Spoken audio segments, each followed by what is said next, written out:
TV. Enriching lives. Regulated by the Uganda Communications Commission. Broadcasting from the heart of Kampala. Good morning, family.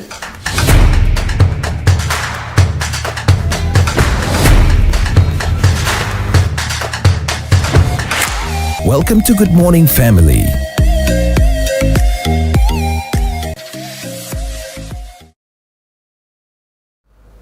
Yes, good morning, and of course you are still watching Good Morning Family here on Take Note. Now we have a very special guest right here who is going to be talking to us about a topic that is very, very important and of course sensitive, and that's why we need to get to know more about this. And now our topic for this minute is going to be demystifying the myths about vitiligo.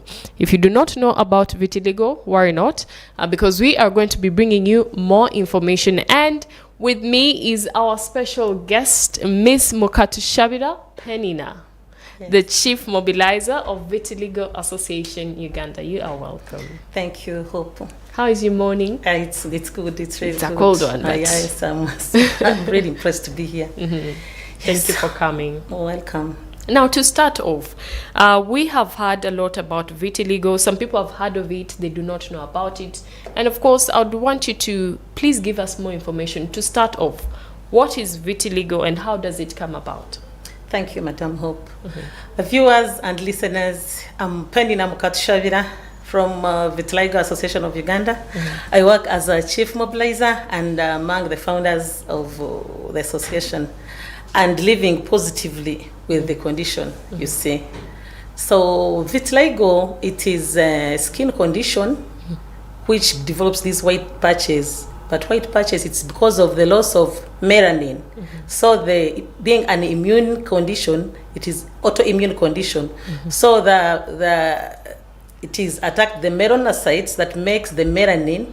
Melanin is that pigment that makes our skin. So those cells are destroyed, are they attacked, like mistakenly attacked, and you bring these white patches. So it is normally, it affects, melanin is for the eyes and even hair. Hair becomes somehow gray and the eyes are also affected.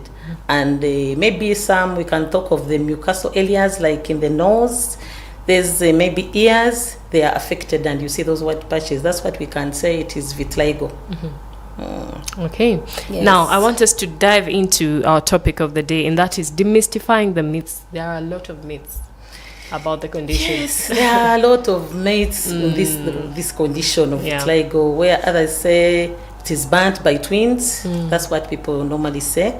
But I don't think it is burnt by twins. As I've told you, that it is an autoimmune condition. So it's not like that it is burnt by twins. Others, they say maybe it is a curse, but vitiligo is not a curse. That's what all I can say. And those who say, they say vitiligo is contagious. Vitiligo is not contagious. But that's another myth where they say it is contagious. Maybe like, hope I've touched you, you've touched one thing, it cannot go through that. And they say somehow it is the percentage of it, maybe it can be hereditary, but that one I will not go into medical so much because I'm not sure. Others, they say it is stress that brings it. Vitiligo, but stress, I don't think stress brings this. Maybe stress can trigger it and adds it more, but surely it doesn't. And again, vitiligo is not cured. It has no medicine for it. Please address more on that, on the curing part. The curing part. Vitiligo cannot be cured, but somehow they can stop the spread. There are other medical, I will not go into medical because I will not lie people, but somehow, somewhere, when you had started with this vitiligo and you go to these skin specialists, the dermatologists, there's a treatment where they can stop the spread, but they cannot cure vitiligo. It cannot. There are even therapies they use, but I've never used the therapies. I didn't use them. But there are medicine they can give, maybe the tablets, or they see there's a way they can try to stop the spread, but it is not cured. Yes. Then also something, another myth I heard of is about being exposed to the sun. Yes. When you get exposed to the sun, I remember when I used to start the treatment, they would tell me that you go to the sun. That is also a way of treating it. But again, when the sun is too much, when you had started developing vitiligo, and again that sun can also trigger it, and it becomes. But I don't think the sun treats vitiligo, or it doesn't. Yes, okay. Those are the myths. Some say that it actually causes it, being in the sun too much. That one I will not go in details. That one I don't know. I can't tell you that. Okay. Yes. Well, we have quite a number. We also see that some say people with vitiligo can be not visually, but intellectually and physically impaired. Please demystify that. Yes. Vitiligo, what I know what vitiligo does to people, it is when we come to mental health issues. Remember, when you get this condition, you cannot fail to have stress. You have stress, then again you're in depression. Those emotionals, the anxiety, the community stigma, all that. So it comes to mental health. Me, I've never been on that. I've been in a depression. I've gone through all that. But God, I think it was God who came and brought me to this stage. Indeed. I can't say it was me. It was God, really. Yes. What are some of those other challenges that people with vitiligo also go through? Oh, people with vitiligo, such challenges. One is stigma. Community stigma, because of the myths and discrimination. Discrimination, people isolate, and people do self-isolation. Me, I remember when I got this condition, I used to isolate myself. You don't want to be in people, because wherever you are, everyone is looking at you, talking about you. You see that one? Even there's another myth where they say, it starts with the lips. That one is HIV. People, yes, because the red lips, normally it was a sign of HIV. Yes, they say that one has HIV, but it's not. Even there is another myth where they say, I don't know how I'll say it in English, ebembe. Okay. That is I think it's a local language, but you see, they also say they used to say even the syphilis, those diseases also, maybe it is this, or maybe it is poor diet. Others say it is cosmetic. Even there's a time someone said, this one I think was trying to bleach. Oh my they God. think that it is cosmetic. Yes. They thought it was cosmetics, as I say. But you can imagine me, I turned like this, not knowing, like I was like in this state. I was dark and very beautiful. You still are beautiful. Yes. Yes. You've mentioned something about when I got vitiligo. So I'd like to ask, when did you get it? Does it have a specific age to which maybe the condition starts? That one, when we go, now we've been doing some baseline survey. You see the age, it's normally, we see it was capturing 30 years and above. Okay. Yes. But now these days, I don't know why vitiligo is so common in children. I don't know whether I've realized that. Yeah. A few. Vitiligo. I've seen a few. And there's another myth where they said vitiligo is only for black people. Black people. No. Even it is for every skin. Even whites can get it. Yeah, white. I don't know whether you know Win Hallow, a model. Oh, yes. A model of vitiligo. Seen her. Those are the people that empower me. Those are my role models. When you follow such and you read something came, it was a condition maybe to put her down, but now she's a celebrity. She's a celebrity and she's doing well. Yes, as I'm doing, I'm now becoming a celebrity. Yeah, you are. Yeah. Yes. Yes, sometimes these conditions come to you not knowing it wants to put you on a level. Yeah. Me, I remember blaming God. Why me? Why me in the family? So I find myself crying. But this time I praise God. I say, thank you. Yes. Thank you. Yes. Me, I thank God that because I'm now a voice. Yeah. Yes. And I really thank the media for giving us space. And I normally tell people that sharing a story, it is good. Yeah. You empower others, and it makes a very good, a big impact to others. Sharing story. Me, I really can't thank media enough. They are giving me platform. They call me, so I talk, I share my story, then I empower people. Thank you for empowering people. And actually, you are really confident. I love that. Thank you. And I just want to ask, what brought out this confidence? At what point did you get there and you said, you know what, I'm not going to live with this stigma. I'm going to come out and I'm going to embrace it. You know, when you have a supportive family, that's what I can first say. Yeah. When you have a supportive family and you have good friends. I really stayed with good friends, empowering me, and I had a supportive family where they could not neglect you. Yes, some issues may come, but you know what is when you have your siblings, you're doing well, your parents encouraging you, and really empowering. It was not easy for me. I had to go all that. I went through a lot. It was a lot, but I tried herbals. They took my money. I tried medical things, didn't work out. I normally speak this on air. There's a lady called Hope Nankunda, Raising Teenagers. You know that one is my role model. So there's time I used to see her on media. Me, I'm good on social media, seeing her posts and what. Then I said, no, I should get a contact of this lady and I approach her. I met Hope. We went to office and we shared a lot. We talked.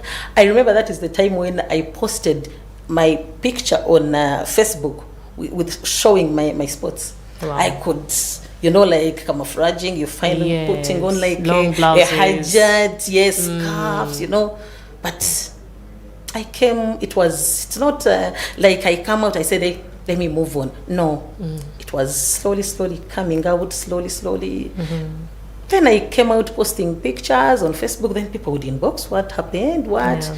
But I came slowly. It's getting used. And that is the time when I made a group, like we start some like an organization like this one. Yeah. And when you have a group of the same condition, then you know that sharing. You see, when you're sharing your story, and this one shares this one, you see, me, I'm fine. Yeah. Then you see this one, say, so like. You empower each other. Yes. Yeah, those groups. Also, they made me what I am. Wow. Yes. And are there more organizations in the country that actually help people with vitiligo? Just to make them come out, be confident about other themselves? Countries. No, in Uganda. Are there many organizations? Our organization here, we are still one. Oh. Except that we deal with the persons with albinism. You see, now we are like brothers and sisters. Yes. All the challenges almost they're the same. Yeah. Except that for them they are born when they have albinism, and for us, I think for their skin why they are used, maybe they are born when they don't have the melanin. For them maybe it becomes maybe easier for the sun. But for us now, like you had your melanin, then again it is peeled off. The sun, the challenge is another challenge is that sun you're talking of. Someone with this condition, you cannot work on that sun. For a long time. For a long time, you cannot. Yeah. Because you find when you've turned, then it turns red or purplish something. Is it painful? Yes, when it turns, it is painful. So me, I cannot move. When you see me like I cannot move without a sunscreen. I have to put sunscreen on my skin to move out. Yes. Okay. Or either you find me putting on the hats, when sometimes I put on the hat. And I wanted even to tell you, don't see this fashion and you think I want it. My hair also went with vitiligo. Yes. Wow. Had some good short hair, but it kept on. The condition eats up the hair. It doesn't even grow. I just cut it from that level. Wow. Now it also became my style. When they see, they think it is a style. I mean, they don't know, so.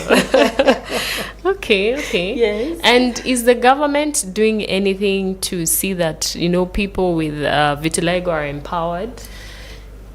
For the government, I will not say anything because they've not recognized us. They don't know us. They really don't know. Of course, they may be knowing, but not. We wrote to the Minister of Persons with the Disabilities, maybe to consider this as a disability, National Council of Persons with Disabilities, so that we can also be considered as a disability, but we've not yet been answered. So the government, it's not really not recognized us. So that's why you're making noise. That's why all you're on social media, when you give us space so that we speak. Because I normally say that there is nothing for us without us. That's true. Because when you hear the story of someone with a condition, that's when maybe when you're doing, now we are doing advocacy. Advocacy is awareness, especially now we are in awareness. People don't know. And again, we have to advocate for the policies and laws to protect our rights. Because persons with vitiligo, people with vitiligo, we of course, we need to have our rights. Yes. And we do things, yes, they have to be included in those government, they call it is inclusion. We should be included in those areas. But there's nothing much. But we shall not sit, we shall make noise, we shall speak if we get space. Create more awareness. We will raise awareness, yes. Okay, now as we wrap this up, it has been so brief, but please kindly do speak to the communities out there. You know, a lot of people have stigmatization. A lot of people with vitiligo have been stigmatized. I want you to speak to the community out there as you create awareness, but also I want you to empower that person out there who is still covering up and saying, you know what, I cannot go out because I have vitiligo. Okay, yeah. Yes. Because I know we still have, I forgot to say, every year, 25th June, we celebrate our day.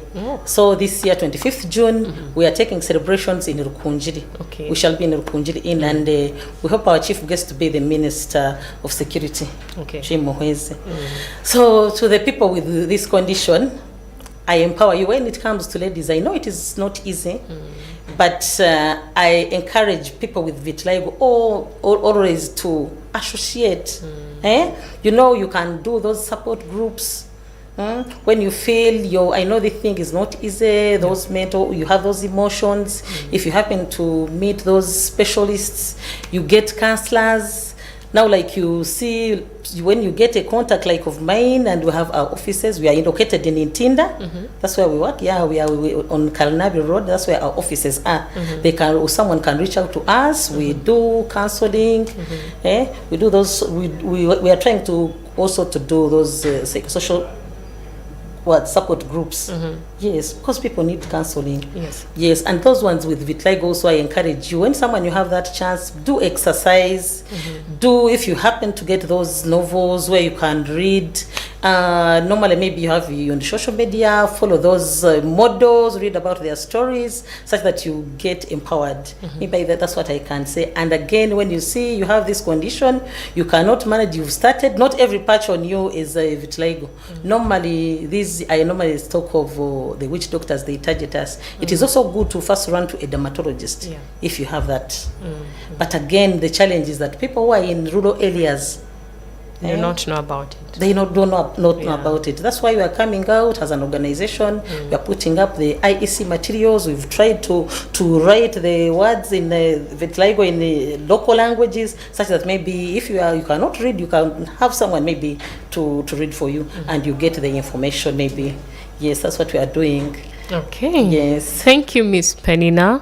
Of course, it has been a delight to host you. And thank you for also creating awareness. There are very many people who do not know about this condition. Yes, that is and true. Thank you for the good job that you're doing, creating awareness and empowering everyone who is, going this stigmatization. I know. People with vitiligo who are going under the stigmatization. We thank you so much for coming out. And even for these organizations. And we hope that you can be able to help more people. I do more the best. I know when I get platforms and space. Is it okay? I can share my numbers? Oh, yes, you can. Yeah. So everyone out there who needs to reach out to me, I'm on MTN 0773 352766 and Airtel 0703 649736. I can receive any call at any time. I'm here to work for you. I'm a voice of the voiceless. Thank you, Family TV, for hosting me. You're welcome. And the viewers. You're welcome. And yes, of course, we have come to the end of our show this morning. And like you have been told, please make more awareness is being created. And if you're a person out there undergoing this condition, worry not, you are still loved. And if you are someone out there who has someone with the condition, please do not stigmatize them. Show them some love and empower them. But it is time for me to say goodbye. Do stay tuned though, because we are having a word of God with Rita Nandera. Have a good day. Broadcasting from the heart of Kampala. Good morning, family.